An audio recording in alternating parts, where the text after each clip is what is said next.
오늘 2장부터 6장까지 나가는데 이 몰몬경에 대해서 하나 더 이야기해서 거꾸로 할게요. 거꾸로. 모사에서 2장 41절부터 먼저 봅시다. 모사야서 2장 41절을 한번 읽어보세요. 이미정장님 모사야서 2장 41절 먼저 읽어주십시오. 2장 42절요? 41절. 또 더욱이 나는 너희가 하나님의 계명을 지키는 자들이 복되고 행복한 상계를 깊이 생각해 보기를 바라고자 하노니 이는 보라 그들은 현세적이거나 영적인 모든 일에 복됨이요 만일 그들이 끝까지 충실히 견디면 하늘에 영접되나니 그로 인해 하나님과 함께 결코 끝이 없는 행복한 상태에 거하게 되리라. 오 기억하라. 이러한 것들이 참됨을 기억하라. 이는 주 하나님께서 이를 말씀하셨음이니라. 감사합니다. 이 2장 41절은 이 앞의 내용은 이제 베냐민 왕이 가르치는 설교 내용이에요. 근데 특히 이 41절은 2장의 내용을 압축한 결론과 같은 중요한 매듭을 짓고 있는데 계명을 지킨 자들, 특히 하나님의 계명을 지킨 자들의 어떤 상태를 묘사한 것 같아요? 행복한 상태. 행복한 상태를 묘사한 거예요. 41절은 하나님의 계명을 지킨 자들의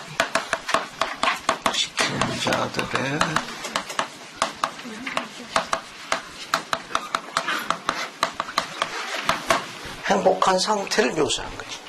하나님의 계명을 지킨 자들의 행복한 상태인데 그러면 이 행복하다는 의미를 깊이 생각해 보기를 바란다. 그러면 하나님의 계명은 영적인 요소만 강조되어 있는 겁니까? 그러면 다른 요소는 없나요? 꼭 영적인 것만? 그 교회 안 나오고 안식일 안 지키고 10일째 안 나온 사람들이 번성하는 것처럼 보이잖아요. 선교사업도 다녀오고 부름받아 열심히 봉사하는데 실적은 별로 안 나고 그죠? 우리 딸내미 말로 하면 짜증도 왕짜증이 나는데 하나님의 계명은 꼭 영적인 것만 강조하는가 하는 거예요. 여기는 뭐라고 묘사되어 있습니까? 네 번째 줄에 현세적이거나 영적인 모든 일에 복을 받을 것이요. 하나님의 계명에 지킨 행복한 상태는 뭐냐면 하나님께서는 현세적인 것도 영적이에요. 그러니까 그분 보시기에 만물이 다 영적이기 때문에 다 축복하시는 거예요. 다만 현세적인 것은 우선순위에 따라 하나님의 것을 먼저 존중하면 현세적인 것도 축복하시겠다는 걸 가르친 내용이에요. 그러면 현재 우리가 원하고자 하는 소망이나 어떤 간절함이 있을 경우에 그것에 대한 성취된 충족도를 높이기 위해서 베냐민 왕은 뭘 가르치고 있는가 하면 하나님의 계명을 더욱 충실히 순종해서 지키면 그런 충족도가 더 커진다는 거예요. 훨씬 더 그 충족도가 높아진다는 걸 가르치고 있는 가르침이에요. 일반적으로 세상에서 언급되어져 있는 가장 잘 알려진 인간의 기본 요소 세 가지가 있다고 해요. 인간의 가장 기본적인 필수 요소 세 가지가 있다고 그래요. 인간이 지상에서 머물러 사는 동안에 가장 기본적인 필수 요소 세 가지인데 이것이 충족돼야 만족감을 누린다고 그러네. 그러니까 인간이 지상에 머무르는 동안에 가장 기본적인 필수 요소 세 가지가 있다고 그래요. 그 세 가지를 첫 번째는 뭐라고 하는가 하면은 self-esteem이라고 해요. 그러니까 그 셀프 하면 자아라는 뜻이 될 거예요. 이스팀 하면 보통 뭐라고 우리가 이야기합니까? 존중. 자아 존중. 그래서 보통 셀프 이스팀을 뭐라고 번역하죠? 자긍심이라고 번역을 일반적으로 많이 해요. 자긍심. 자긍심. 자신을 스스로 존중하는 거예요.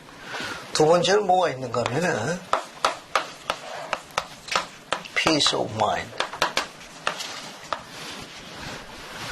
보통 이 마인드 여기서 마음으로 보통 일반적으로 번역합니다. 마음에 뭐에?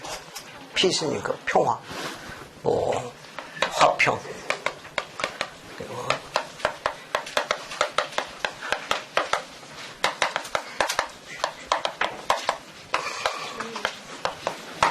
다 좋아요. 마음의 평화, 화평, 뭐 평강 다 좋습니다. 마음의 평화로운 거. 세 번째는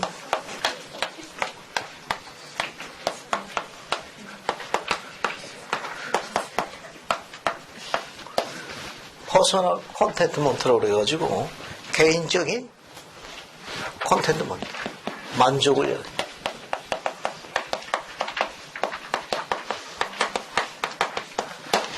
이 세 가지가 인간의 지성에 머무는 동안에 가장 기본적인 필수 요소예요. 이것을 베냐민 왕이 뭘 설명했는가 하면은 하나님의 계명을 더욱 충실히 지키면 이곳 세 가지 기본 요소에는 충족도가 더욱 높아진다는, 성취도가 높다는 걸 가르친 게 모사에서 2장 41절에. 이것은 하나님의 계명에 대한 충실한 순종에 의해서 더욱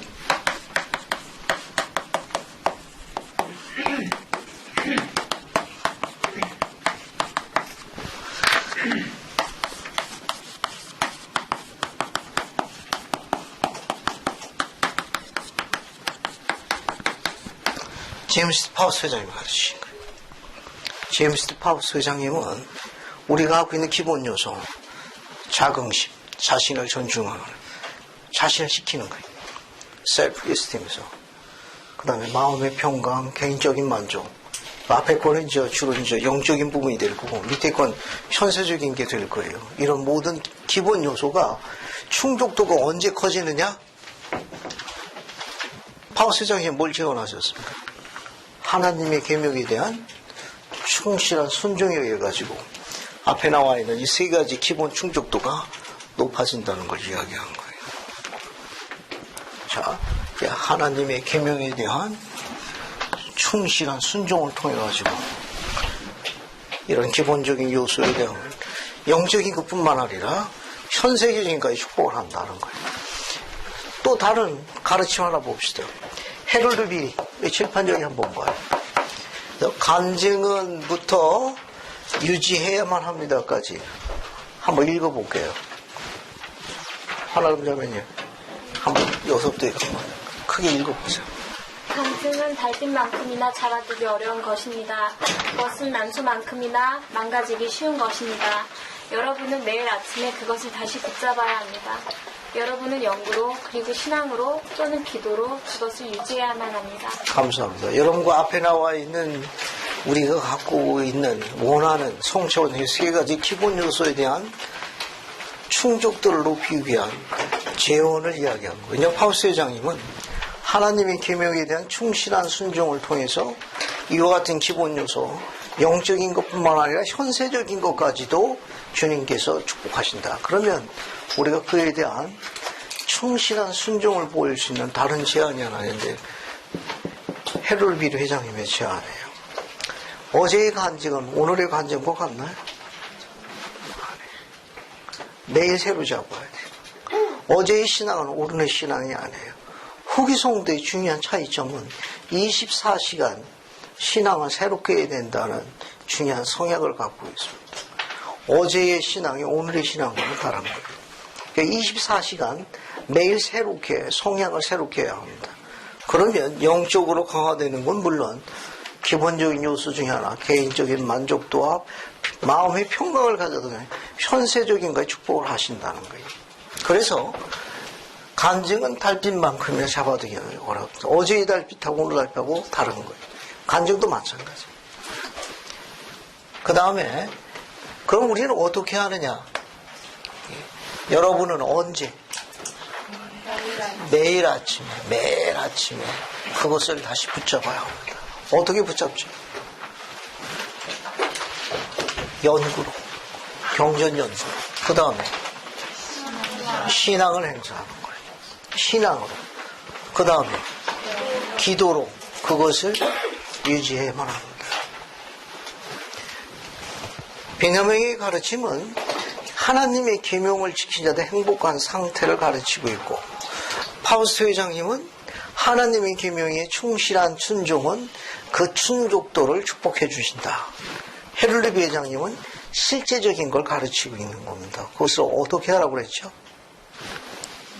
매일 아침에 간증을 새롭게 강화하기 위해서 경전 연구하고 신앙으로 받아들이고 신앙으로 구하라고 합니다. 영을 간구하라. 그리고 기도하라고 하죠. 매일 아침이라는 말은 이것이 습관화될 수 있도록 규칙적으로 해라, 그런 뜻이 되는 거예요. 그러면 여러분 스스로 마음속으로 오늘 금요일 아니에요, 그죠? 지난주 금요일부터 오늘 금요일까지 어때요? 헤럴드 비리 회장님 제언에 따라 파우스 회장님이 약속하신 하나님에 대한 순종은, 계명에 대한 충실한 순종은 영적이나 현세의 축복에 대한 성취도를, 충성도를 높여주신다고 했는데, 매일 아침 시도할 것을 강력하게 시작합니다. 매일 아침에 저것을 수행하기 위해서는 기상시간이 어떻게 돼야 되죠? 좀 땡겨야 될 거예요. 좀 더 자자, 좀 더 졸자, 손을 모으고 무릎을 모으고 몰신에 모어서 좀 더 오래 자자 하면 성취도가 낮아질 거예요. 결국은 낮아질 거예요. 하나 더 제언하고 싶은 게 있는데, 여러분이 지금 하고 있는 나날의 행동들이 앞으로 여러분에게 미래에 이루어질 가족에게 축복으로 될 수 있도록 생활하는 제일 좋은 방법이에요. 여러분은 언젠가는 가족을 구성할 거예요. 미래의 가족에게 축복을 가져다 주거나 남기는 자로 분류하기 위한 그 힘을 갖기 위해서는 헤럴비 회장님의 제언을 여러분께 제언합니다. 아침에 기상 시간을 좀 조정해서 좀 일찍 한 30분 정도만 땡길 수만 있으면 저 프로그램을 수행할 수 있습니다. 규칙적으로 수행하는 젊은이에게 주님께서는 현세적으로나 영적으로 이 모든 걸 다 축복하실 거예요. 베냐민 왕은 이런 자들의 행복한 상태를 한번 생각해 봐라. 축복을 가져다 주고 남기는 자로 분류된다는 게 얼마나 행복한지 한번 생각해 봐라. 주님은 그걸 원하신다. 그 내용이 2장 맨 뒷부분의 하이라이트예요. 그러면 앞부분에서 하나 또 봅시다. 앞부분도 여러분 모두 잘 아는 내용이에요. 이제 베냐민 왕이 가르치기 위해서 어딜 모았느냐. 자, 모읍니다. 그들 모으는데 너무 많이 와가지고 성전에 다 수용할 수가 없었어요. 너무 많이 와가지고. 그래서 그들은 성전 밖에서 장막을 치게 됩니다. 6절 봐요. 6절 보면 그들이 성전룰로 그들의 장막을 치되 각 사람이 그 장막문을 어디로 향하게 했죠? 성전을 향하게 했습니다. 그 뒤에 보면 그로 말미암아 그들이 그들의 장막에 남아서 베냐민 왕이 그들에게 할 말을 들으려 하였더라. 그죠? 너무 많이 와가지고 장막을 쳤어요. 가족별로, 세대별로. 나이 많으면서 나이 어린 자까지 전부 장막을 쳤는데 그 장막 문을 어디로 향했다고 그랬습니까? 그 모사이아서 2장 6절에 보면 장막 문의 방향이 어디로 향했어요? 어디를 향했다고 그랬습니까? 성전을 향했다고 그랬어요. 그러면 이 백성들이 생활의 중심이 어디 있다는 걸 묘사하죠? 지금 베냐민 왕의 음성을 들은 이 백성들이 그들의 생활의 중심이 어디 있다는 걸 나타내는 거예요. 성전을 향했다는 거예요. 방향을 나타내거든. 그들의 생활의 중심이 어디 있다는 걸 나타내는 거예요. 자기 중심이에요? 세상 중심이에요? 그럼 누구 중심이에요?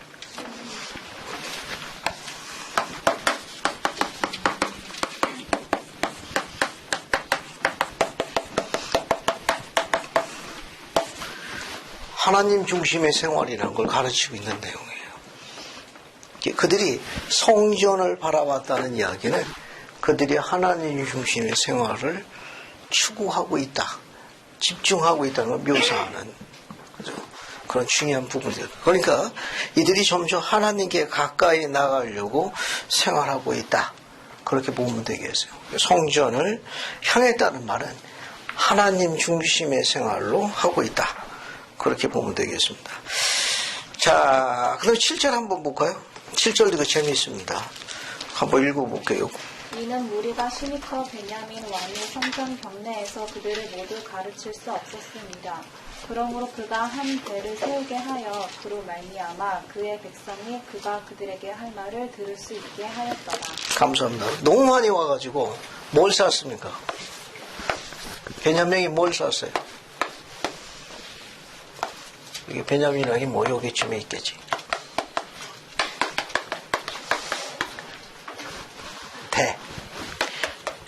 타워를 쌓은 거예요. 그래서 말씀을 전하는 거예요. 그러면 여기 멀리 있는 사람들은 어떻게 들었을 것 같아요? 가까이 있는 사람들이야 물론 들을 수 있겠지. 그 음량이 있으니까. 여기쯤 먼 뒤에 있는 사람들은 그 베냐민의 음성을 어떻게 들었어요? 그냥 입 모양도 못 봐가지고 그냥 손만 흔드는 거예요. 안 들려요 하고. 어떻게 들었을까? 네? 저 끝에 있는 사람들은 베냐민의 가르침을 어떻게 들을 수도 있어요? 그렇죠. 뒤에 보게 되면 그것을 기록해가지고 기록자가 그것을 가져가서 이제 보도록 이렇게 해서 했다는 게 8절에 나와 있습니다. 그 8절 중간부분 뒤에 보게 되면은 백성들에게 말하기 시작했는데 무리가 너무 큰 연고로 모두가 그의 말을 들을 수 없더라. 그러므로 그가 자기 하는 말을 기록하게 하여 그의 음성이 들리지 않는 곳에 있는 자들을 가운데로 보내게 하여 그의 말을 받게 하였더라. 이게 오늘날 무슨 시스템하고 비슷합니까? 오늘날 뭐하고 비슷해요 이게? 오늘날로 적용하게 우리가 다 저기 소트레이크로 갈 수 없잖아요. 어때요? 연차대 위성방송 예를 들면 열심히 잘 듣고 있죠? 대답이 어떻게 신음소리로 바뀌는 거예요? 6개월 동안에 생활해야 할 선지자의 가르침이니까 여러분은 이제 인터넷에 들어가면 인터넷에도 다 볼 수 있을 거예요. 그래서 반드시 꼭 청취해야 합니다. 그래서 9절 보게 되면 이 말씀을 듣기 위한 중요한 세 가지 요소를 설명하고 있어요. 자, 거기 보게 되면 밑에서부터 하나, 둘, 셋, 넷, 다섯, 여섯 번째 줄 보면은 자, 하나님의 말씀에 집중하는 세 가지 요소인데 첫째는 귀를 기울이고 그 다음에 기울인 다음에 어떻게 하라고 그랬어요? 귀를 열고 여기 세 가지가 나와요. 거기 보면 이 말씀을 듣는 거에서 귀를 열고 그 다음에 또 뭐가 나옵니까? 귀도 열고 그 다음에 마음도 열고 그 다음에 생각을 열으라고 그랬어요. 재밌죠? 귀도 오픈하고 마음도 오픈하고 생각도 오픈해서 깨닫게 하라. 그래야 깨달을 수 있습니다. 그런 정도 보시면 되겠고요. 그 다음에 이제 모사야서 2장 17절은 아주 사랑받는 성구 중에 하나입니다. 그죠? 이거 한번 읽어볼게요. 몰몬교에선 세미나리 과정에 성구 암송으로 지명되어 있는 성구예요. 모사 2장 17절이 보라 내가 이러한 것을 너희 이야기하면 너희로 지혜를 배우게 하려 함이니 너희가 너희 이웃을 섬길 때 다만 너희 하나님을 섬기고 있음을 너희로 배우게 하려 합니다. 그러니까 우리가 하나님을 사랑하려면 베냐민하고는 어떻게 하라고 권고하고 있는 거예요? 이웃에게 봉사라는 거예요. 그러니까 만약에 우리가 하나님을 사랑한다고 하면은 우리가 하나님께 어떻게 사랑을 내고 있느냐? 봉사라는 거예요. 봉사에 관한 아주 중요한 베냐민의 가르침. 즉 하나님을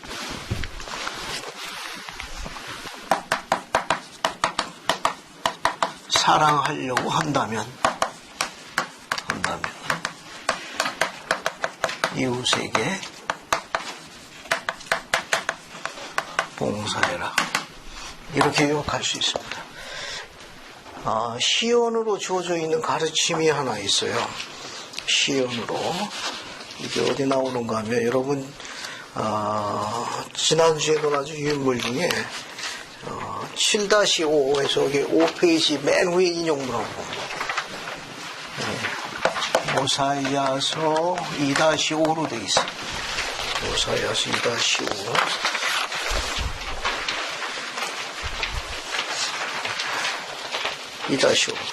봤습니까?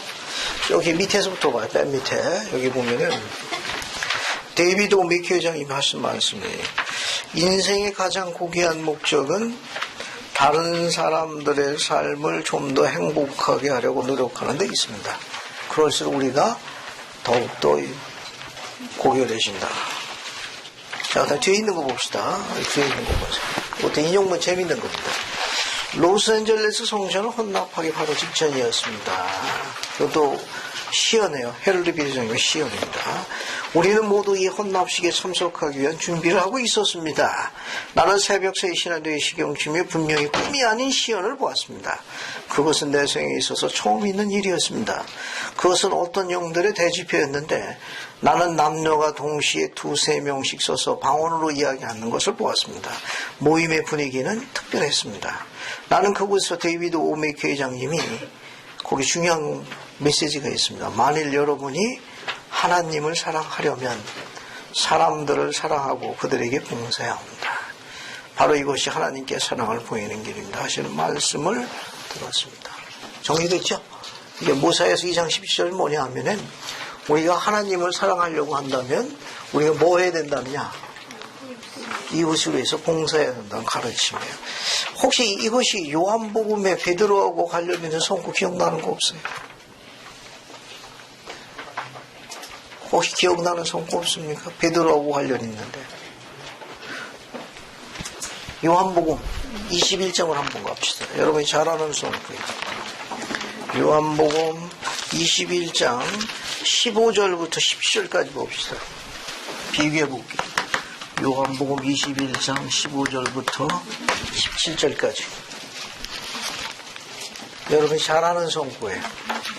한번 읽어봅시다.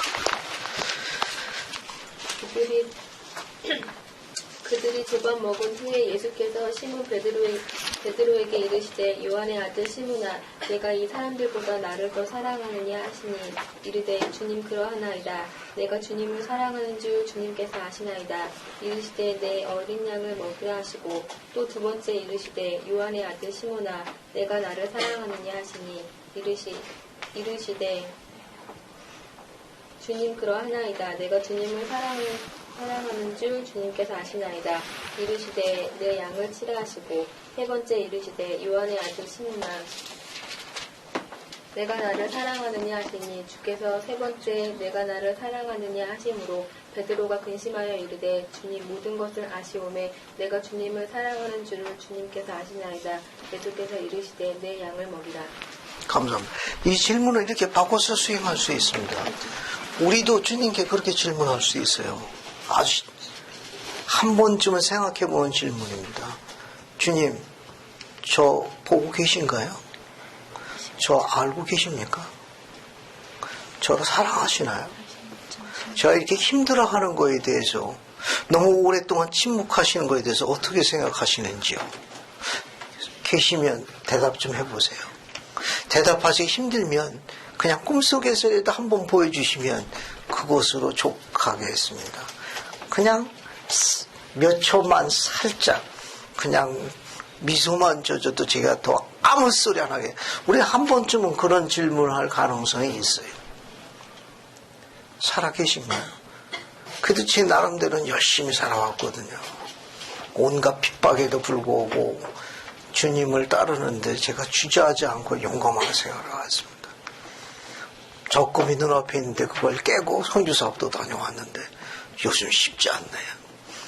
전국 청년대회를 다녀온 지 여러 날이 흘렀으나 별로 실적도 안 보이고. 알고 계신가요? 보고 계신가요? 저 정말 사랑하시나요? 라고 반문할 충분한 그런 공간이 있을 가능성이 있습니다. 베드로도 똑같이 이야기하는 거예요. 주님께서 베드로에게 이야기했습니다. 그 마음을 주님께서 아시고 가르치니. 주님께서 베드로에게 이야기해. 너 날 사랑하냐? 여기 있는 이 사람보다 나를 얼만큼 사랑하냐? 아시지 않습니까? 사랑하는 줄. 피드 마이심. 내 양을 먹이거라. 주님이 다시 질문했어요. 베드로야, 나 정말 사랑하니? 사랑하시는 거 아시지 않습니까? 역시 피드 마이심. 내 양을. 세 번째 다시 질문했습니다.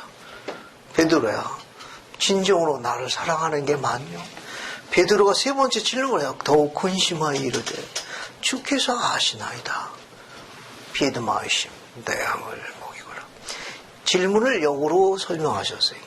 우리가 그런 상황에서 주님께 정말 저를 사랑하고 계십니까? 질문했을 적에 주님이 하시는 답변 똑같은 거예요. 피드 마이심. 우리가 그분의 양을 먹이는 것을, 지키는 것은 주님께 사랑을 내보인다는 걸 가르치신 거예요. 우리가 봉사하는 겁니다. 우리가 봉사하는 것은 하나님께서 사랑하고 있다는 것에 대한 하나의 표징이 돼요. 지치지 않는 열의와 끊이지 않는 봉사를 이야기하는 겁니다. 만약에 부름이 없다면 감독님에게 요청해서 감독님에게 부름을 받아서 봉사하도록 이렇게 여러분이 요청해야 합니다. 지금 그 부분을 이야기하는 거예요. 그러니까 우리에게 베냐민하고는 굉장히 중요한 가르침을 남기고 있습니다. 아주 중요한 가르침. 봉사하십시오. 주님께서 가르치시는 이 가르침을 베냐민하고 아주 쉽게 묘사하고 있는데, 주님은 주님을 영화롭게 하는 자를 때가 되면 그를 영화롭게 합니다. 베냐민은 그걸 이미 이해하고 있었기 때문에 이걸 가르친 거예요. 주님을 영화롭게 하는 자는 주님께서 반드시 영화롭게 하십니다. 주님은 절대로 우리에게 빚지지 아니하신다는 거예요. 베냐민은 이미 그것도 이해하고 있었기 때문에 백성들에게 가르친 거예요. 그게 지혜입니다. 주님께 이런 부분에 대해서 우리가 배울 수 있는 베냐민의 가르침은 그게 지혜입니다. 뭐냐? 주님을 영화롭게 하면, 하나님을 영화롭게 하는 자를 반드시 영화롭게 하십니다. 때가 되면 영화롭게 하십니다. 또한 주님은 결코 우리에게 빚지지 아니하십니다. 반드시 크신 축복을 우리를 위하신다는 걸 이야기를 하는 거예요. 이제 그런 내용을 쭉 설명하고 있는 내용입니다. 그 다음에 이제 우리가 생활에 적용할 수 있는 또 다른 가르침이 하나 있어요. 이게 모사이아서 2장 28절 한번 봅시다. 생활에 적용할 수 있는 거예요. 자, 28절 한번 봅시다. 내가 너희에게 이르노니 내가 너희로 하여금 함께 모이게 한 것은 내가 다야하고 나의 무감으로 내려가는 뒤에 나의 옷이 너희의 피로부터 깨끗하게 되게 하여 내가 평안히 놀라갖고 나의 불멸의 영으로 하여금 위에 있는 합천생활 하여 의로우신 하나님을 찬송하게 하려 합니다. 감사합니다. 여러분 28절에 어떤 나라가 눈에 크게 들어옵니까? 28절에서 베냐민이 가르치면 뭐가 여러분 눈에 크게 들어와요?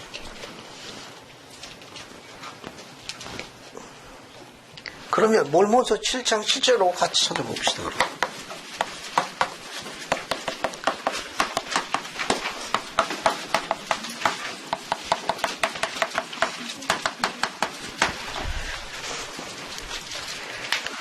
자, 우선 몰몬서를 먼저 찾아볼게요. 몰몬서 7장 7절 한번 봅시다. 몰몬서. 문주의자매님, 몰몬서 7장 7절을 찾아서 한번 읽어주시겠습니다.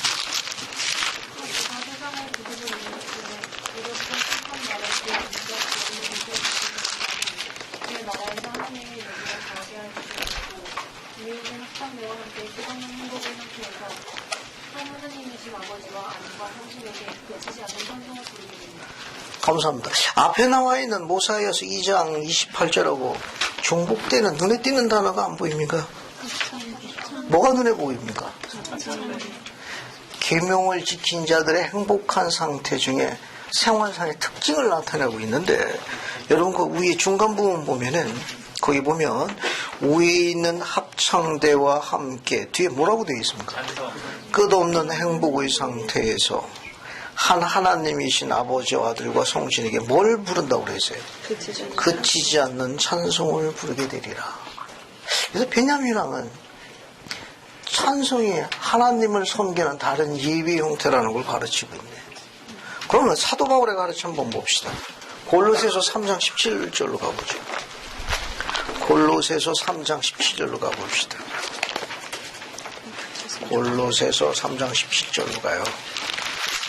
여러분 빌립보서, 에베소서, 빌립보서 그 뒤가 골로새서예요. 그래서 327쪽을 봅시다. 327쪽. 327쪽. 찾았습니까? 최종자매 찾았어요? 네. 한번 읽어봐요. 또 무엇을 위에 거 16절 읽어야 되겠다. 16, 17절인데 16절만 읽어요. 16절. 그리스도의 말씀이 너희 속에 신성히 거하여 모든 지혜로 피차 가르치며 권면하고 시와 찬송과 신령한 노래를 부르며 감사하는 마음으로 하나님을 찬양하고. 감사합니다. 여러분 찬송가를 언제 활용합니까? 여러분 찬송가 언제 활용해요? 일요일날 공시비 볼 때만 활용하죠. 잘 봐요. 앞에 봐요. 일요일날 신권회부터 송산시까지 3시간 정규 예배에 찬송가를 부르고 난 다음 일주일이 지나 그날이 올 때까지는 결코 안 부르죠. 여러분 생활이 어떻습니까? 다시 질문합니다. 일요일날 신권회부터 송산시까지 3시간 정규 모임 때 찬송을 한 이후 예배가 끝났습니다. 찬송가를 닦고 난 다음에 일주일 뒤에 다시 그날이 올 때까지 주중에 결코 한 번도 안 부르시죠. 굳센 의지를 보이고 있죠. 다른 건 못해도 그건 열심히 따라서 하고 있죠. 어떻게 생각하고 있습니까? 우리가 하고 있는 저번 유인물 중에 우리가 하나 볼 게 하나 있습니다. 세 번째 장 보세요. 7-3이라고 써 있어요. 7-3.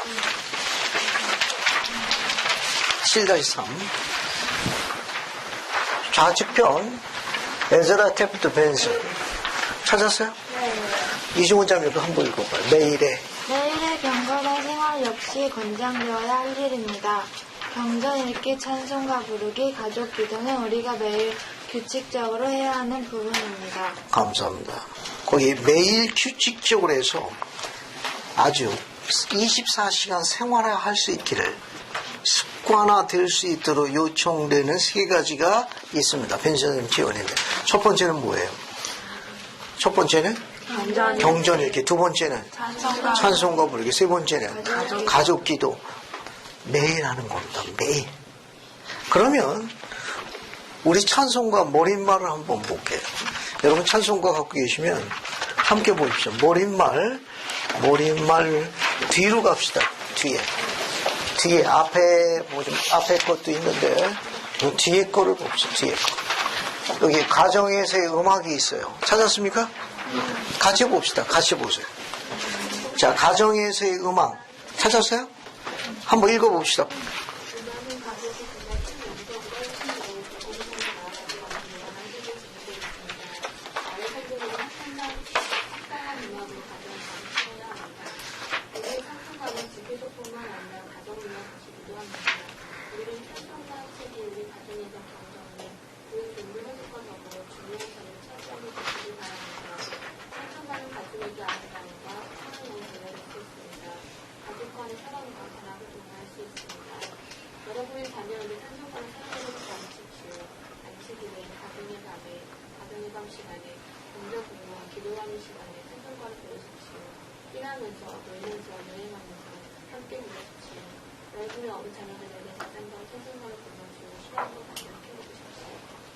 감사. 여러분 맨 마지막 세 번째도 한번 보세요.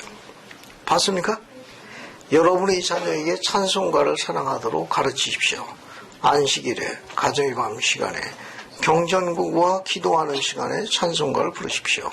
일하면서, 놀면서, 여행하면서 함께 부르십시오.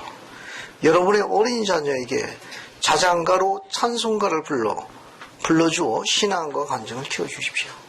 그럼 밑에 거 읽어보겠습니다. 개인 생활에서의 음악. 찬송가는 우리에게 교회 회원과 가족의 일원으로서 축복을 주는 외에도 우리의 개인 생활에 크게 유익이 될 수 있습니다. 찬송가는 우리의 영을 고양시킬 수 있고 우리에게 용기를 주며 외로운 행동을 하게 합니다. 찬송가는 우리의 영혼을 경건한 생각으로 가득 채우며 평안한 마음을 갖게 합니다. 찬송가는 또한 우리가 사탄의 유혹을 물리치도록 도와줄 수 있습니다. 우리는 여러분이 좋아하는 찬송가를 외우고 그것과 관련된 성구를 공부하도록 권장합니다. 그리하여 딴 괜찮은 생각이 여러분 마음속에 스며들면 여러분 스스로 찬송가를 부르고 선으로 악을 물리치도록 하십시오. 형제자매 여러분, 찬송가를 사용하여 주님의 영을 우리의 회중과 우리 가정과 우리 개인 생활에 불러들이도록 하십시오. 찬송가를 암송하고 생각해보며 음미하고 노래 부르며 영적인 양분을 취하도록 하십시오. 의인의 노래는 우리 하나님 아버지께 드리는 기도이니 여러분 머리에 축복을 주어 응답하실 것입니다. 감사합니다. 여러분 첫 번째 문단 두 번째 줄 보세요. 찬송가는 우리의 무엇을? 영을 고양시킬 수 있고 우리에게 뭘 줍니까? 용기를 주고 뭐하게 해주죠? 의로운 행동에 도와줍니다. 두 번째 문단 첫 줄만 봐요. 찬송가는 또가 우리가 무엇을 물리치도록 도와줍니까? 사탄의 유혹을 물리치도록 도와줍니다. 앞에 보세요. 이 찬송가는 여러분이 두려울 때, 용기를 잃을 때, 힘들 때 찬송가를 활용하십시오. 찬송가를 부르면 영을 초대합니다. 위대한 하나님의 영의 권고의 책임. 이 찬송가에 대해서 다시 한번 강조하니까 벤슨 회장님은 매일 부를 수 있기를 권고하고 있습니다. 여러분도 마찬가지로 이 찬송가를 사랑할 수 있기를 권고합니다. 표준경전 외에 여러분 자신의 찬송가가 있으면 훨씬 더 나을 거예요. 여러분, 저희 가정에는 가족 식구수보다 여분의 찬송가를 갖고 있습니다. 왜냐하면 매일 가족 예배를 보고 있기 때문에 이 찬송가가 가족 식구 외에 또 여러분의 여분을 갖고 있어요. 저희 집에 방문 오거나 함께하는 사람들이 있을 경우 성도들하고 찬송가를 자주 활용합니다. 개인적인 경험인데 특히 가정복음 갔을 적에도 그쪽 방문했을 적에 재혼을 합니다. 시작하기 전에 제가 좋아하는 찬송가 한 곡이 있는데 부르고 시작해도 괜찮겠습니까? 하고 승인을 얻으면 찬송가를 함께 부르고 시작합니다. 제가 좋아하는 찬송가는 87장이에요. 제목을 혹시 아십니까? 87장. 제가 좋아하는 찬송. 제목 한번 보세요. 제목이 뭔가요? 여러분 마음에 드실 거예요. 제목이 뭡니까?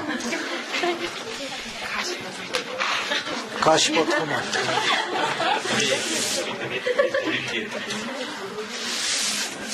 가사가 아주 아름답습니다.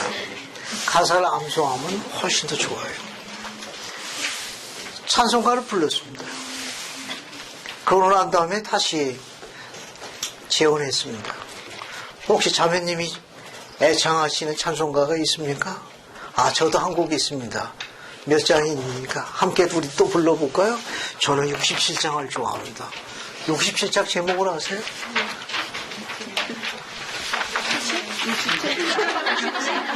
67장 제목을 아시는데? 자, 고해 같은 인생길. 절 보세요. 역시 이것도 제가 좋아하는 노래입니다. 이미 영이 초대되는 거예요. 영이 초대되어서 쉽지 않은 삶이지만 용기를 갖습니다. 방문한 자나 방문을 받은 자가 영의 인도를 받는 거예요. 훨씬 더 강화됩니다. 영감받은 찬송가에 의한 수많은 성도들의 간증이 있습니다. 아마 여러분 가운데는 이 찬송가를 통해 가져오는 개인적인 간증이 있을 거예요. 교회의 신권 지도자들의 찬송가에 대한 가장 기억 남는 일화가 하나 있습니다. 이 일화는 한 감독님의 일화예요. 이 감독님은 한 상호부제 자매님부터 접견을 요청받았습니다. 아마 남편과 심각한 어떤 문제가 있었던 것으로 알려져 있습니다. 감독님도 인지하고 있었기 때문에 자매님이 개인 신권 접견을 요청했을 경우 아마 그 문제에 관한 것을 어렴풋이 감을 잡을 수 있었습니다. 늦은 시간에 감독님하고 접견이 시작되었습니다. 감독님은 그 자매님이 찬송가를 아주 사랑하는 맑은 음성을 갖고 있는 하나님의 딸이라는 걸 잘 알고 계셨어요. 감독님은 이렇게 시작하셨습니다. 자매님, 제가 좋아하는 찬송가가 있습니다. 시작하기 전에 찬송가를 함께 부르면 어떨까요? 아마 제가 감독이었으면 몇 장을 불렀을 것 같아요? 아마 87장을 불렀을 겁니다. 가시바 통화. 구성지게 불렀을 거예요. 찬송가 끝나자 감독님은 자매님에게 이렇게 지원하셨습니다. 자매님이 좋아하시는 찬송가가 있지요? 혹시 몇 장이십니까? 함께 부르고 시작해도 좋을 것 같은데요. 그럼 자매님은 몇 장이라고 답변했을 것 같습니까? 67장이라고 했을 겁니다. 고해 같은 인생길이죠. 그러자 감독님은 찬송가 끝나자 다시 이렇게 제안하셨습니다. 제가 또 생각나는 좋은 찬송가 또 하나 있네요. 그러면서 주거니 받거니 하면서 찬송가가 계속 늦은 밤 감독실에서 울려 퍼졌습니다.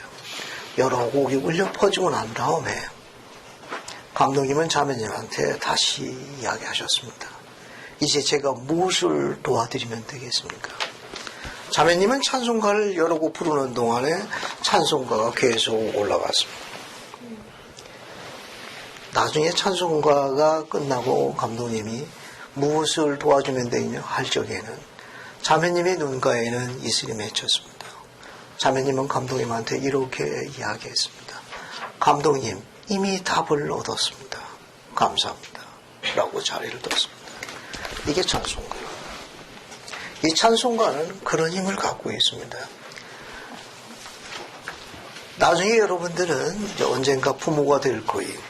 자녀와 진로나 진학, 결혼 이런 문제에 대해서 의견의 차이점이 있어서 견해 차이를 보일 때가 있습니다. 그럴 경우에 예를 들어서 그 자녀와 함께 찬송가를 부르시게 하면 훨씬 더 영으로 고조됩니다. 이게 찬송가예요. 그냥 시작하는 접견하고 찬송을 함께하고 시작하는 접견은 조금 다릅니다.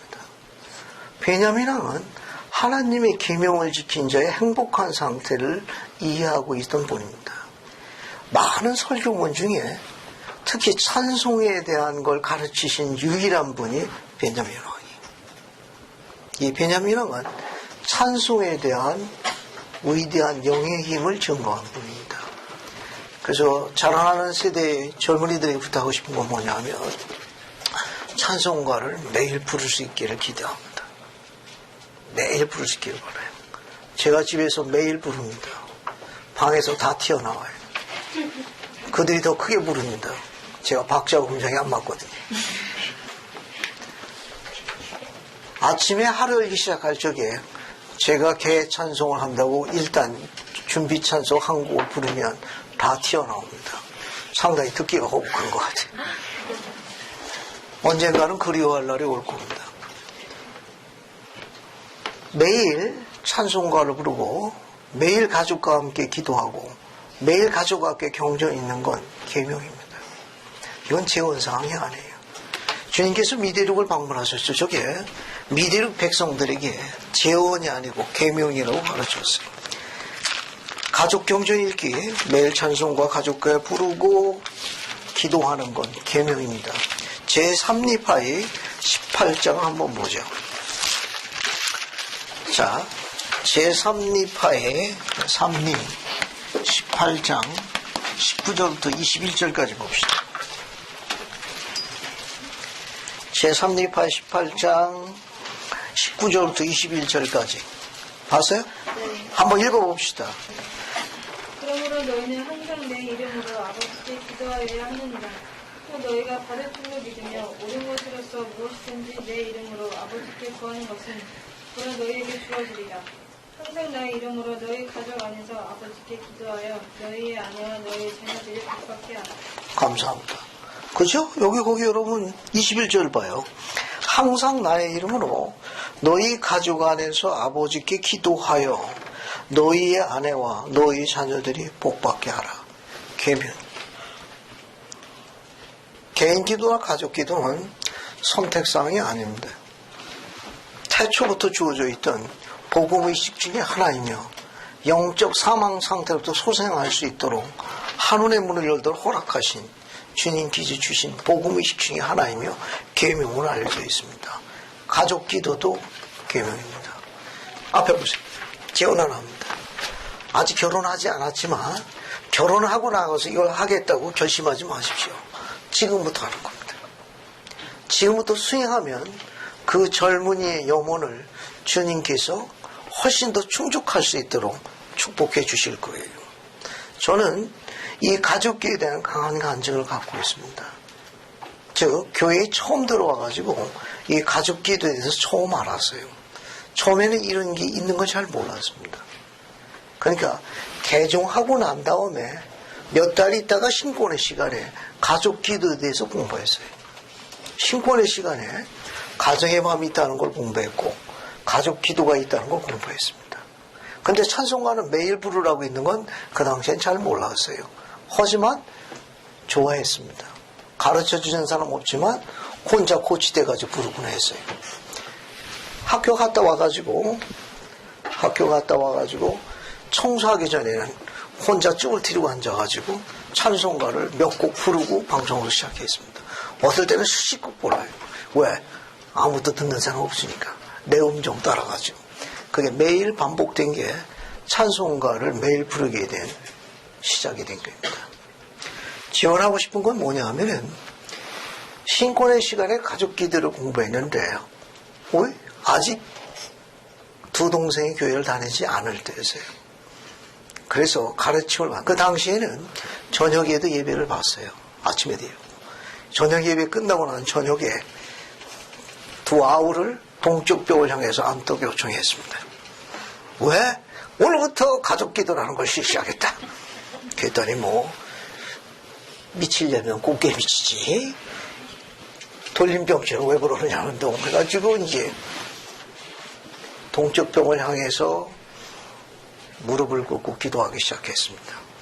무릎을 꿇든지 고개를 숙여 아래 한코 타지 않고 제가 먼저 이불이 덮어 씌워졌습니다. 벽에가 위에서 날라왔어요. 이불을 들치고 인디안처럼 아이 하는 소리가 들렸습니다. 거라거나 말거나 목소리를 크게 외쳤습니다.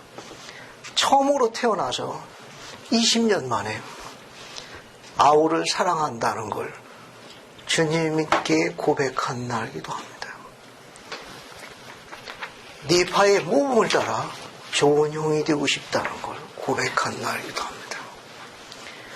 태어나서 처음으로 아비와 어미에 대해서 감사한 날이기도 합니다.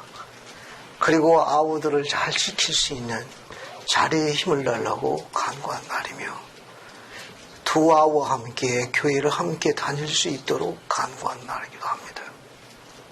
처음에는 인디안의 그런 괴성과 울림이 있었지만 기도가 길어지고 목소리가 커짐에 따라 인기척이 들렸습니다. 아마 눈은 뜨지 않았지만 같이 형의 모습을 따라 무릎을 꿇는 것 같았습니다. 38년 전의 일입니다. 그리고 무릎을 일어섰고 그 주 일요일 날 그 형은 청소년이었던 두 아우의 손을 잡고 교회로 인도했습니다. 그로부터 2달 후에 그 형은 그 두 동생을 침례해 주었습니다. 그리고 두 동생에게 안원 신권에 송임했습니다. 38년 전의 일입니다. 시작은 가족 기도예요. 아직 결혼하지 않았지만 우리는 돌아가면서 매일 가족 기도를 했습니다. 가족 기도를 일주일치를 아침에는 누가 기도하고 저녁에는 이름을 다 적어서 통보했습니다. 그날 기도 안 하면 빨간 사이프 S자로 팍 바꿨습니다. X자가 많은 동생은 연탄뿐만 아니라 쓰레기 청소부터 굳은 일을 다 해야 되며 이불 피우기는 모든 노력 봉사를 다 해야 했습니다. 우리는 그런 시절의 추억을 갖고 있습니다. 그것이 가족기도는 축복이에요. 나중에 가족기도는 굉장히 발전했습니다. 막내 동생은 당시 제가 이제 아르바이트하고 쭉 해서 이제 학업을 유지했으니까 어느 날 기도가 굉장히 의미가 있게 들려왔습니다. 주님, 제가 다른 거 원하는 건 아니고요. 두툼한 토파라는 코트가 하나 있었으면 좋겠습니다. 뭐야 이거? 기도 내용이. 나중에 기도 내용이 상당히 실용적으로 바뀌더라고요. 응답이 된 건 확실합니다. 나중에 너무 자주 써먹어서 문제가 됐지만 어쨌든 가족 기도는 상당히 우리들에게 아름다운 축을 갖고 있어요. 여러분 나중에 결혼하게 되면 다른 건 다 양보하더라도 가족 기도는 양보하시면 안 됩니다. 그래서 종종 이 용어를 많이 씁니다. 가족 기도는 어떤 자세로 임한다? 필사적으로 해야 합니다. 다시 이야기할게요. 가족 기도가 그렇게 쉬운 게 아니에요. 가장이라는 족장의 특권입니다. 아무리 힘들고 어려워도 아침에 좀 일찍 일어나 가족을 불러 모으고 그리고 찬송가를 함께 부르는 겁니다. 그리고 그 가장의 가족을 축복하고 몰몬경을 같이 읽는 거예요. 이렇게 해야 그 아들도 똑같이 따라서 하며 손자도 똑같이 따라서 하며 그 딸도 그것을 돕습니다. 이 시작이 어디냐? 가족 기도인. 충분히 이런 부분에서 충분히 이해할 수 있기를 바랍니다. 다시 강조하지만 하나님의 계명을 지킨 자의 행복한 상태를 베냐민 왕이 가르친 거예요. 꼭 가정을 꾸리고 난 다음에 하겠다고 결심하지 말고 지금부터 수행하십시오. 그럼 주님은 훨씬 더 여러분의 기도의 충족도를 높여주실 거예요. 이해하시겠습니까? 도전하십시오. 여러분 더 잘할 수 있을 거예요. 필사적으로 하는 겁니다. 다시 이제 2장은 그 정도 보고요. 2장은 그 정도 보시면 되겠습니다. 그 다음에 어디로 넘어가느냐? 3장을 봅시다. 3장은 교리적인 부분에서 베냐민 왕이 가르치는 게 있어요. 이 내용은 뭐냐 하면은 신앙에 대해서 가르치고 있습니다. 그냥 우리가 절로 보면 눈에 잘 안 띄는데 한번 들여다봅시다. 3장 5절 보세요. 3장 5절하고 17절, 18절은 같은 맥락에서 언급한 거예요. 자, 한번 같이 보죠. 베냐민 왕은 계명을 지킨 자들의 행복한 상태가 되기 위해서 필수 요소가 뭔지 또 가르치고 있는 게 있어요. 모사이아서 3장 5절, 17, 18절은 다 같은 때입니다. 다 같이 반복하고 있는데 3장 5절 두 번째 줄 봐요. 모든 영혼으로부터 모든 영혼에 이르기까지 전에도 계셨고 이제도 계시며 통치하신 전능하신 주께서 주전 기록입니까? 주후 기록입니까? 주전 기록의 하나님은 누굴 이야기하죠? 이 몰몬경 백성의 하나님이 누구예요? 구약의 하나님? 여호와입니다. 이스라엘 백성 하나님이에요. 아직은 육체로 있기 전이니까 영체로 계신 거예요. 지금 영체로 계시면서도 하나님이신 걸 언급해요. 거기 보면 전능하신 주께서 전능하신 하나님이라는 설명 같은 내용이에요. 그분이 지상에 오신다는 거예요. 9절 보면 그가 자기 백성에게 오시나니 뒤에 보면 뭐라고 되어 있는가 하면 그 이름을 믿는 신앙을 통해서 구원이 사람의 자녀들에게 임하게 하려 하십니다. 베냐민 왕은 복음의 중요한 기본 원리를 설명하고 있는데 인간이 구원을 얻으려면 어떤 신앙을 소유해야 한다고 가르치고 있죠? 그냥 신앙이 아니고 예수 그리스도를 믿는 신앙만이 가능하다는 걸 가르치신 분이 베냐민 왕이에요. 이 내용이 5절, 17절 다 같은 내용이에요. 인간이 구원을 얻으려면 어떤 신앙을 가져야 구원에 이르느냐? 주 예수 그리스도를 믿는 신앙이에요. 이 신앙이 인간을 구원으로 이끈다는 걸 설파하고 있는 거예요. 그냥 단지 신앙이 아니고 예수 그리스도를 믿는 신앙이에요. 그러면 예수 그리스도를 믿는 신앙을 갖기 위해서 인간이 가져야 하는 세 가지 지식이 있습니다. 저 예수 그리스도를 믿는 신앙을 소유하기 위해서, 갖기 위해서 인간이 가져야 하는 세 가지 지식이 있어요.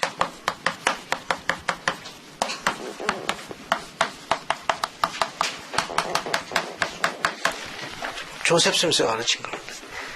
이 세 가지 지식이 있어야만 신앙이 구원에 이르는 신앙으로 성장하는 거예요. 그래서 잘하기 시작합니다. 이게 이 지식을 갖지 않으면 신앙이 성장하지 못해요. 조셉이 가르친 세 가지 지식이 있습니다. 여러분 유인물에 다 있는데 같이 하죠. 첫 번째 지식은 뭐냐 하면은 하나님이 실제로 살아계시다는 걸 의심하지 않는 거예요. 여기다 기록한 게 보겠습니다. 하나님이 실제로 살아계시다는 걸 의심하지 않는 거예요. 이 지식이 첫 번째 지식입니다. 그게 구원에 이르는 주 예수 그리스도 믿는 신앙을 갖기 위해서는 하나님이 실제로 살아계시다는 걸 의심하지 않는 게 첫 번째 열쇠예요. 그분이 살아계시다는 거. 24시간 동안 이 사실을 기억할 수 있도록 불이검령회장이 요청하신 거예요. 그럼 우리 생활이 바뀌게 되죠. 하나님이 실제로 살아계시다는 거. 두 번째는 하나님의 속성에 대한 정확한 개념입니다. 정확한 개념. 선지자 조셉 스미스가 가르친 게 있어요. 신앙 강좌에서 가르친 게 있는데 그 6가지에다가 하나 더 추가해서 모두 7가지로 알려져 있습니다. 예, 하나님의 속성에 관한 정확한 개념 7가지 요소가 있어요. 조셉이 가르친 건 6가지인데 거기에다가 하나가 추가된 게 있습니다. 제일 많이 쓰는 게 뭐냐 하면 제일 많이 쓰는 게 하나님께서 다 아신다. 그분은 모든 걸 다 아신다. 그것을 우리가 뭐라고 표현하죠? 전지라고 해요. 전지. All-knowing이라고 해요. 하나님께서 다 아신다. 모르시는 것이 없다. 하나님의 속성입니다. 그러니까 하나님께서는 우리가 계명을 지켜가지고 구원을 얻는 상태도 아시고 우리가 계명을 지키지 않을 때 어떻게 비참해지는 결과까지 다 아신다는 거예요. 그분은 그 두 가지 상황을 다 아시는 거예요. 그걸 전지라고 해요. 전지. 또 하나는 그분이 모든 걸 다 알고 계시기 때문에 그 가지의 모든 걸 구원할 수 있는 파워, 능력을 갖고 계십니다. 그래서 모사이아서 3장 5절에는 베냐민이 그 단어를 쓴 거예요. 뭐라고 썼죠? 전능하신 하나님. 전능. 능하다는 말은 지으신 모든 것을 전부 구원에 이를 수 있는 능력을 갖고 있다는 뜻입니다. 그래서 우리가 하나님을 믿고 의지해야 되는 이유를 묘사한 거예요. 그래서 뒤에 보면 모사이아서 4장 9절 보세요. 모사이아서 4장 9절. 하나님을 믿으라. 그가 계신 것과 그가 하늘과 땅의 만물을 창조하셨음을 믿으라. 그가 하늘과 땅의 모든 지혜와 모든 권능을 가지셨음을 믿으라. 사람은 주께서 이해하실 수 있는 모든 것을 다 이해하지는 못함을 믿으라. 감사합니다. 그래서 그분을 믿으라는 거예요. 왜? 전지전능하신 그분. 그 다음에 이제 세 번째 소송 뭐가 있는가 하면은 이게 뭐라고 할까, 우리가 제일 많이 쓰는 용어는 공의라고 그래요. justice라고. 공의. 공의라는 말은 어떤 율법이 있는데 율법을 깨트리면, 율법을 어기면 형벌이 가해진다는 걸 공의라고 그래요. 그러니까 율법을 깨트리면 율법의 근거를 둔 형벌을 받고, 율법에 순종하면 율법의 근거는 뭘 받는 거예요? 축복을 받는. 그게 공평한 거예요. 그걸 공의라고 합니다. 공의라는 거. justice라고 그래가지고 율법을 어기면은 형벌이 가해진다는 걸 공의라고 그래요. 그에 또 뭐가 있는가 하면 하나님 속성이 자비가 있습니다. mercy. 뭐 더 설명 안 해도 알겠죠. 여러분 잘 아는 대로 너그럽게 용서해주는 그런 속성을 자비라고 해요. 또 뭐가 있는가 하면 심판이라고 있어요. 뭐 이것도 언젠가는 그분 면전에서 여러분이 지상에서 행한 행위대로 보고할 날이 올 거예요. 심판의 속성이 있습니다. 그 다음에 6번째가 뭐가 있냐면 진리라는 속성이 있어요. 진리요. 이것을 조셉 스미스는 뭐라고 했는가 하면 천국 통치의 원리라고 그랬습니다. 천국 통치 원리. 이 개념은 무슨 뜻인가 하면은 이 개념은 혹시 아브라함의 아버지 이름 기록해요? 아브라함의 아버지 이름. 아브라함의 아버지 이름이 뭐죠? 너무 지나치게 겸손하고 건강해로운데. 아브라함의 아버지 이름. 기억납니까? 데라야, 데라. 데라. 데라는 우상 숭배자였습니다. 그 아브라함의 고향이 어디죠? 아브라함의 고향. 갈대아 땅에 우르로 알려져 있습니다. 거기서 아버지 데라가 자기 아들 아브라함을 어떻게 했어요? 제물로. 우상에 바쳤습니다. 자기 자녀를 어떻게 했어요? 제물로 바쳤어요. 그걸 당시에 여호와께서 가장 효보하는 극렬하게 비난한 요소입니다. 여호와께서 가장 우상을 섬기지 말며 우상에게 제물을 바치는데 사람의 자녀를 바치는 걸 극도로 효보하셨습니다. 근데 그걸 누가 했느냐? 데라가 바쳤습니다. 산채로 인간의 자녀를 제물로 바쳤어요. 우상에게. 여호와께서 가장 비난하시고 효보한 겁니다. 그런데 그분은 그렇게 가르치시고 그렇게 십계명에다가 강조하셨음에도 불구하고 아브라함이 그의 나이 100세에 낳은 아들 이름이 뭐죠? 이삭 아니에요. 근데 이삭을 어떻게 하라고 그랬습니까? 제물로 바치라고 그랬잖아요. 그럼 아기가 안 맞잖아요. 또 니파이는 어땠습니까? 라반의 로세판을 얻는 과정에 있어서 라반이 어떻게 됐어요? 술에 취해가지고 뭡니까? 쓰러져 있는데 그 뭘 요구했죠? 라반의 목을 치도록. 그죠? 근데 십계명에는 살인하지 말라고 되어 있지 않습니까? 그래서 니파이가 어떻게 했어요? 거부했죠.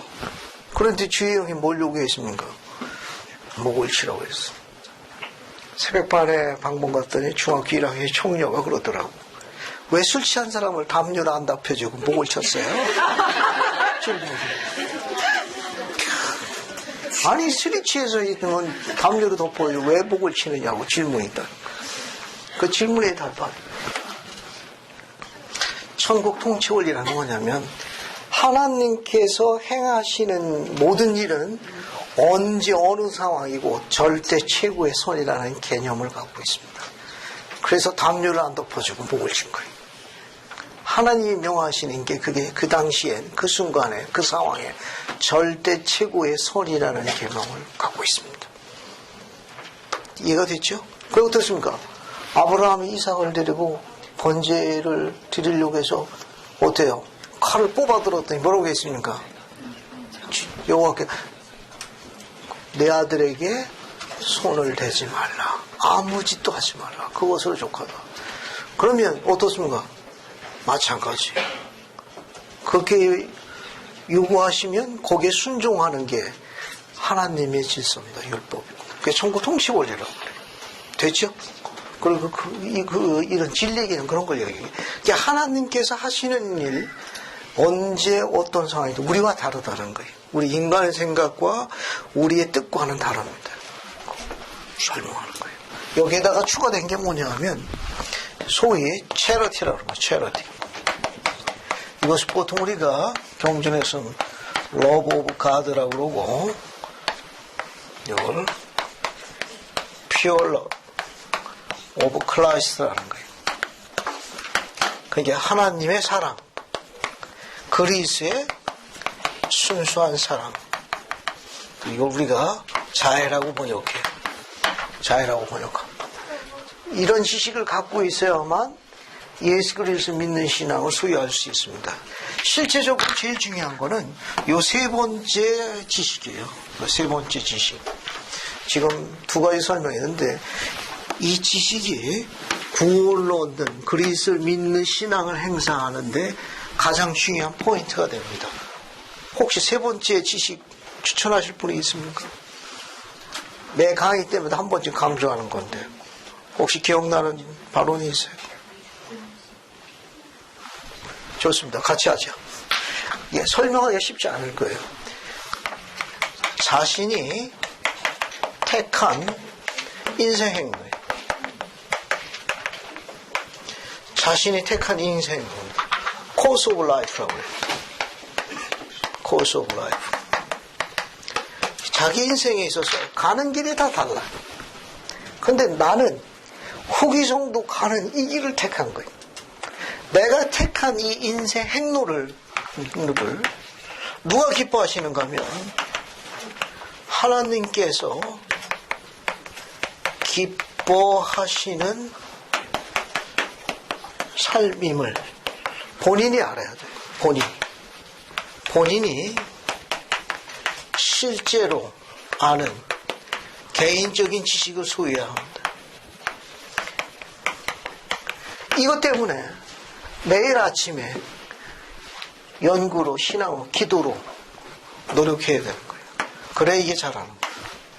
그러니까 자신이 택한 인생 행로에 그 인생 행로를 누가 하나님께 기뻐하십니다. 나는 지금부터 준비하겠다. 장차 이루어질 미래의 가족에게 축복이 되고 축복을 가진 자로 분류되기 위해서 난 지금부터 기도를 열심히 하겠다. 찬송가를 열심히 부르겠다. 경제를 연구하겠다. 선교사를 나가겠다. 봉사하겠다. 기도의 응답이 더디 온다 할지라도 그것에 대해서 불평하지 아니하고 더 열심히 준비하겠다. 이렇게 선택하는 인생 행로를 누가 기뻐하시는 거예요? 하나님께서 기뻐하시는 걸 누가 알아야 돼? 본인이 실제로 그 지식을 알아야 한다. 이것은 노력해야 돼요. 언제? 매일 아침에 일찍 일어나서 침실 밖을 나오기 전에 뭐 해야 합니까? 개인 기도해요. 기도하고 몰목경을 읽으세요. 몰목경 읽으면 여러분 기도의 성취도가 굉장히 빨라집니다. 약속할 수 있어요. 매일 아침에 기상시간을 좀 땡겨가지고 아침 기도를 좀 더 진지하게 하는 겁니다. 그리고 몰목경을 읽는 일이에요. 그리고 하루에 거르지 말고 찬송가를 한 곡씩 부르고 필요하면 가사를 이런 메모지에 적었다가 여러분이 외롭게 생각될 적에 두려울 적에 용기가 꺾일 적에 가사를 의미하시는 일입니다. 그러면 제임스 파우스 회장님이 약속하신 거 하나님의 계명에 대한 충실한 순종은 여러분이 갖기를 원하는 필수 요소에 대한 성취도를 충족도를 높여줍니다라고 약속하셨어요. 베냐민은 그걸 이해하고 있던 사람이에요. 보이지 않는 수호천사가 여러분 수종 들어줄 겁니다. 확실하게 알게 될 거예요. 나중에 이 일에 대한 증인으로 분류될 수 있습니다. 꼭 주님만 천사가 수종드는 건 아니에요. 의로운 선지자들만 수종드는 게 아닙니다. 우리도 천사의 수종을 받을 수 있습니다. 이렇게 함으로써 성신이 우리에게 오게 되면 개인적인 계시형을 받을 수 있습니다. 그러면 주님께서 여러분 도와주실 거예요. 자신이 택한 인생의 인도를 하나님께서 기뻐하시는 삶을 본인이 실제로 알아야 돼요. 그렇게 하기 위해서는 생활을 조금 바꿔야 합니다. 생활을 조금 바꿔야 돼요. 이쪽에 초점을 맞추십시오. 하나 더 재밌는 이야기를 하게 되면 몰목경을 매일 읽게 되면 원래 레이메인들이 피부가 다크스킨 아니에요. 검붉은 피부 아닙니까? 다크스킨. 나중에 이들이 괘씸하고 난 다음에 그들의 자녀의 피부가 뭘로 바뀌었죠? 뉴스킨. 다 뉴스킨. 피부가 바뀌었죠. 굉장히 아름답게 봤어요. 그러니까 그 아름다움은 일로 표현할 수 없을 만큼 몰목에 표현되어 있어요. 주목할 이유가 하나 있습니다. 왜 이야기를 하는가 하면 우리 몸 안에 있는 영이 영으로 충만해지면 몸이 새롭게 된다는 약속이 계시로 주어져 있습니다. 영혼이 상하면 얼굴도 상합니다. 영혼이 행복하면 그 빛이 인사이트 안에 있는 빛이 밝혀지게 되어 있습니다. 설명 안 해도 느낄 수 있습니다. 설명 안 해도 그 행복한 기분을 느낄 수가 있어요. 목표를 잡아요. 여러분 앞으로 미래의 가족을 가져야 할 사람이에요. 집에 들어갔을 적에 선전에도 나오지 않습니까? 그죠? 거기 보니까 아빠가 올 때하고 피자 들어갈 때하고 애들 반응이 다르다구만. 뭐 빨리인지 뭔지 잘 모르겠어. 어쨌든 그거 보면서 실수를 금치 못했습니다. 저도 그런 추억을 갖고 있어요. 딩동댕 나오면 아이들이 그냥 와 하고 나옵니다. 뭘 봅니까? 손부터 봐. 가방만 있으면 에이 하고 들고 있으면 우선 그거부터 다 챙기고 들어가가지고 식탁에서 전쟁이 벌어지죠. 즐거운 한데 축복을 가져다 줄 수 있는 사람 분류될 수 있도록 생활해 달라는 겁니다. 그러면 주님께서 여러분 도와주실 거예요. 지금 이런 프로그램을 매일 하게 되게 되면 영혼이 행복한 데 이르게 되면 벌써 이게 빛이 달라집니다. 벌써 빛이 달라져요. 영혼이 상하면 얼굴도 상합니다. 영혼이 행복하면 우리가 있는 이 세상적인 거, 그러니까 약간 부족하는 것은 불편하지만 부끄러운 건 아니에요. 오히려 내 스스로 약함을 알 적에 주님께 더 많이 의지할 수 있습니다. 더 낮아질 수 있어요. 지금까지 한 기도의 내용을 바꿀 수 있습니다. 주님께 훨씬 더 그분이 기뻐하는 쪽으로 나아갈 수 있을 적에 그분이 훨씬 더 개입하기를 원하시는 거예요. 바꿀 수 있습니다. 변화를 줄 수 있어요. 불편하지만 부끄러운 건 아닙니다. 이해하셨죠? 그러니까 영혼이 행복하는데 머무르게 되면 벌써 빛이 바뀌기 시작합니다. 그걸 세상 사람들이나 우리 조상들은 격이라고 했어요. 격이라고 해서 사람의 됨됨이에요. 바꿀 수 있습니다. 조셉은 초등학교 다 다니지 못한 중퇴학력을 갖고 있어요. 집도 절도 없는 무주택자라.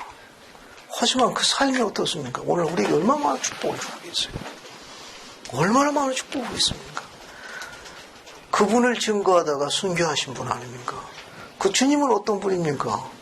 그분도 얼마나 외로우면 공중의 새도 처소가 있고 여우도 굴이 있지만 인자는 머리 둘 곳이 없노라고 그 처절한 외로움을 이야기하지 않았나요?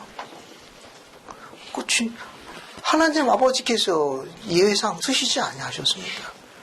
그분이 우리를 돕기 원하는 이유는 뭐냐면 그분의 곤고가 심했기 때문에 그래요. 육신을 입고 지상에 사는 동안에 육신의 삶이 너무 고단했기 때문에 우리를 도울 수 있는 특별한 경험을 하도록 아버지께서 허락하신 교육과정입니다. 그래서 우리를 이해하시는 거예요. 그분의 아들과 딸들의 소망을 주님이 이해하신다는 걸 엘마가 기록을 남겼어요. 엘마서 7장 12절 한번 볼까요? 그럼 엘마서 7장 12절 봅시다. 엘마서 7장 12절 한번 봐요. 이것도 아주 재밌는 기절입니다. 엘마서 7장 12절 한번 가볼까요?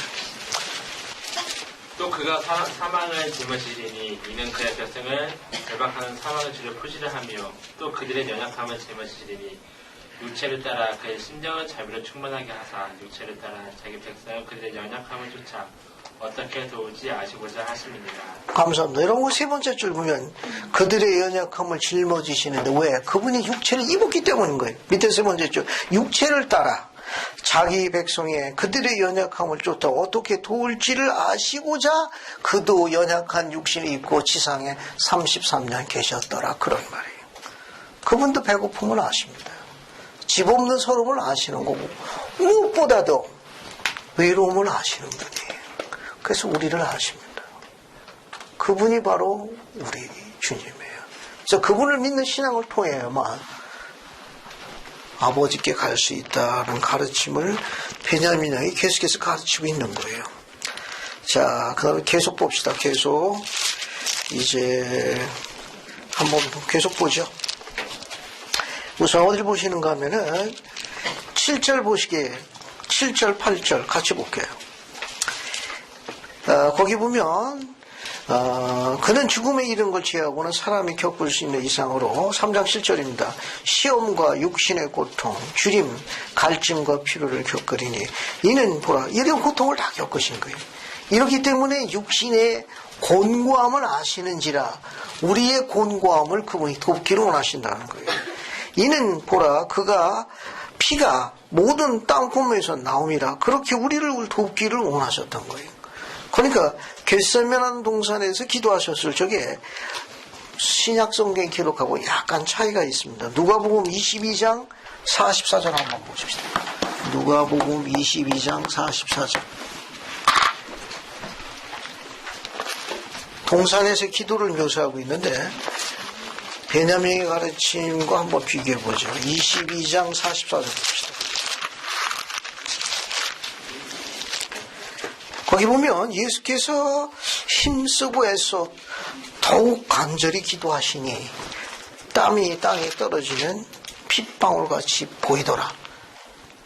그냥 땀이 솟았다고 기록을 했는데 베냐민이랑은 그렇게 설명 안 했습니다. 베냐민은 7절에 뭐라고 했는가 하면 뭐라고 설명했죠? 피가 모든 땅구멍에서 나오는 실제로 피를 쏟는 간절한 기도를 하신 걸로 알려져 있습니다. 교대서양 19편 18절도 마찬가지예요. 직접 계시하신 걸 한번 볼게요. 19편 18절도 봅시다. 교대서양 19편 18절.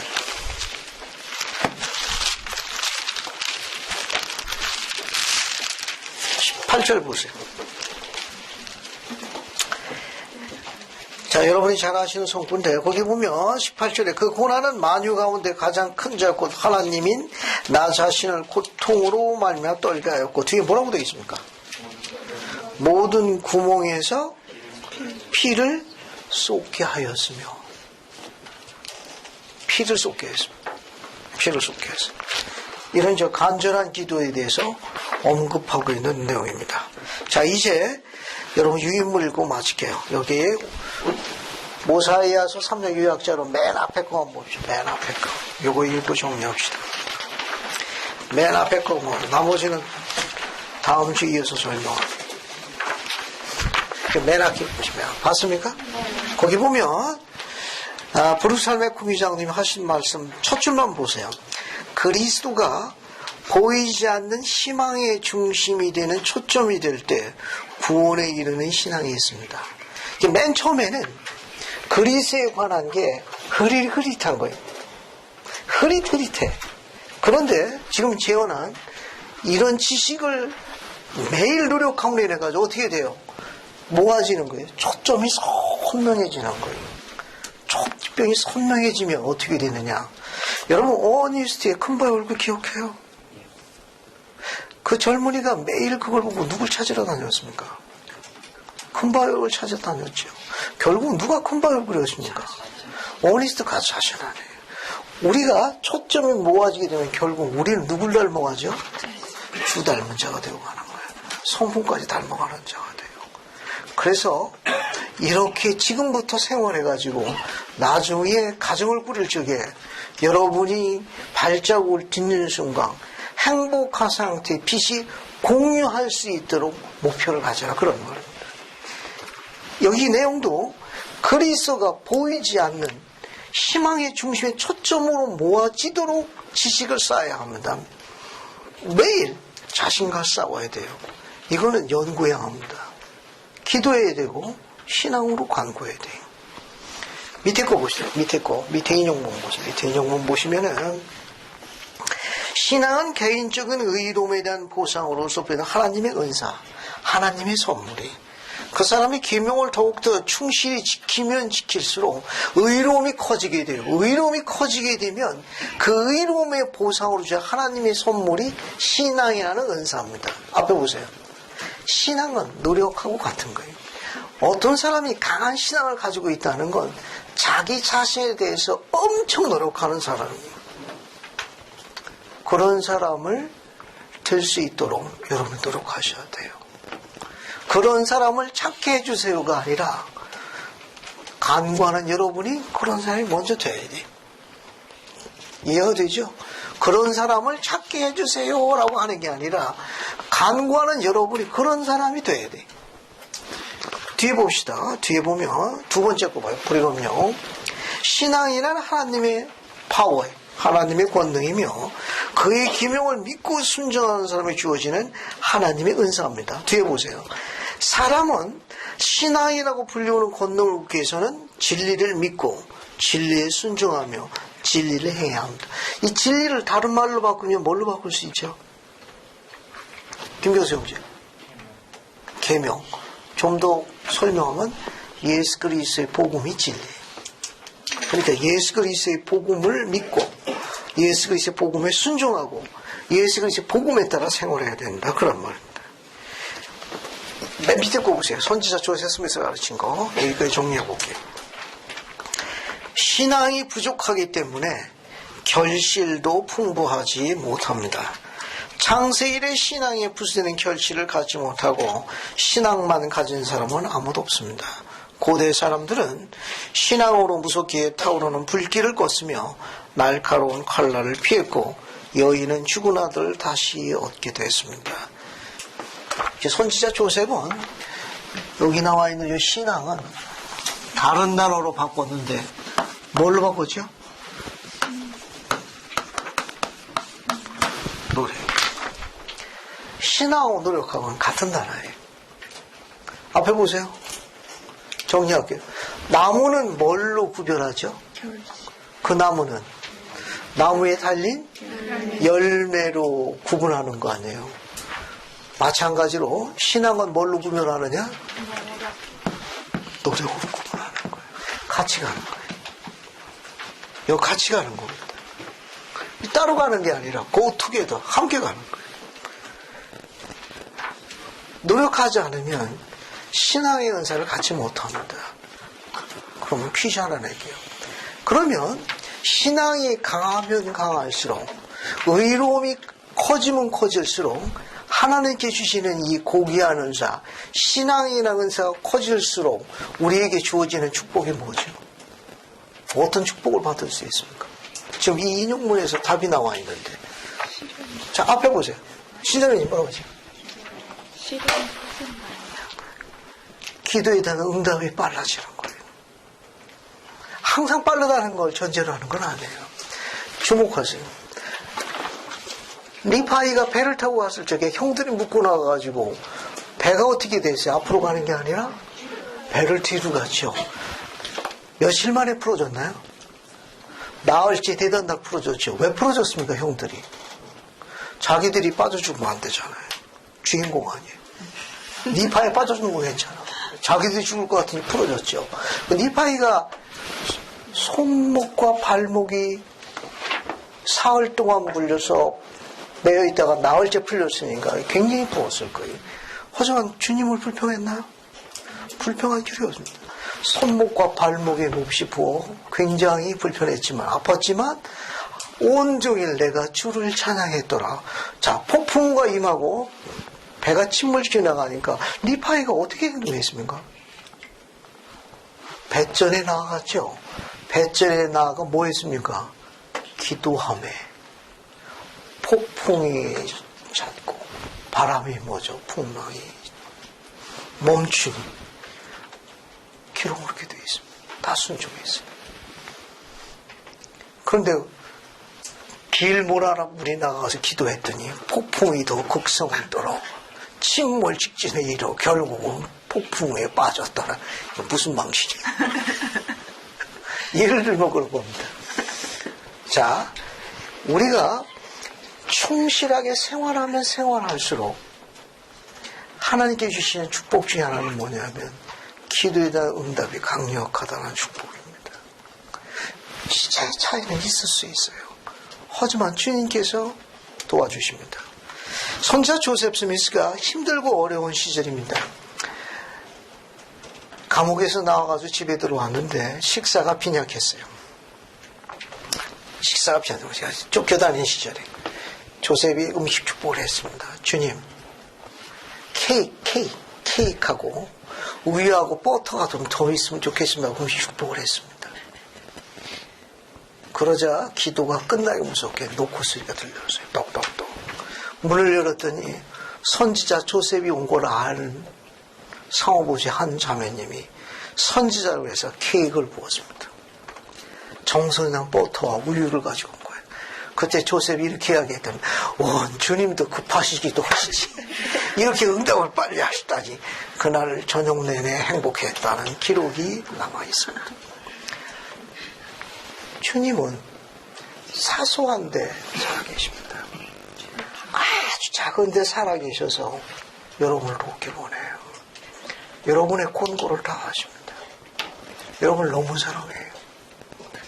또 좋아하시고 여러분의 사소하고 작은 것에 우위를 얻기를 원하시는 그분이 살아계심을 전합니다. 태초부터 좋아하셨고 지금도 마찬가지입니다. 그분이 살아계시다는 거 의심하지 마십시오. 주님은 여러분의 갓 구운 케이크하고 정성껏 손길이는 기름진 버터와 따끈한 우유를 갖고 계십니다. 그냥 구하기만 하면 노크 소리로 보내주실 거예요. 의심하지 마십시오. 예수 그리스도 합니다. 아멘. 아멘.